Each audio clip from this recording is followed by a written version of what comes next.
Hi everyone, in this video we are going to learn about DGMS circular number 2 of 2014 which says about personal risk assessment, which is also called as Take 5 process. If you are watching this video for the first time, kindly subscribe to our channel Suranga Oli so that you will get notified whenever we post videos related to mining. The analysis of accidents that has happened in the mines have shown us that risk management should be used as a tool in every mines in order to improve the safety in mines. DGMS feels that the mining industry should switch over from prescriptive legislation to self-regulation. Prescriptive legislation means the rules or regulations are given by the government, like Mines Act, Mines Rules, DGMS circulars. Irrespective of the site condition in the mines, we have to follow these rules given by the government. But self-regulation means we, the risk creator, that is mines management, in association with the workers, depending upon our site condition, we ourselves find what are all the risks associated with our mines. We find the best way to reduce those risks, and thereby we are avoiding the unwanted accident in our mines. Safety management plan, which has been made compulsory for all the mines by DGMS, is one of the example for self-regulation.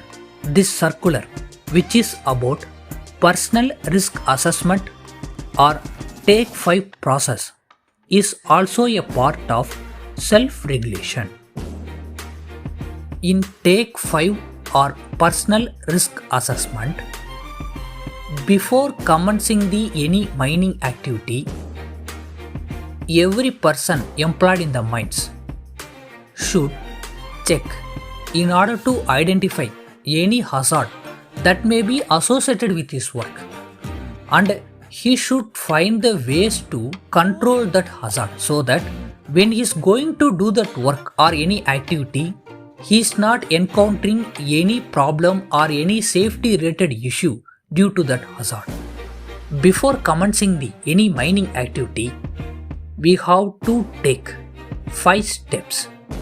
So only it is called Take 5 process. Step 1 is stop, step back and observe. Before commencing any mining activity, you observe your working area and surrounding in which you are going to work and look for any hazards. Step 2. Think through the task. For example, assume yourself a blasting in charge. Before going to the blast, you have to ensure that whether the drilling site is clean or not. You should take the explosive, and the explosive should be transported safely to the mines. And before going to the blast, you should ensure that whether the area is clear and whether you have got proper clearance. Like that, for your mining activity, think through the sequence of the task from start to finish, and think of what are the hazards that may be present through the sequence of your activity. Step 3. Identify the hazards. Before starting your mining activity, think of what are the hazards that is present now, and also think of the hazards that may be created by your mining activity. Step 4. Control the hazards.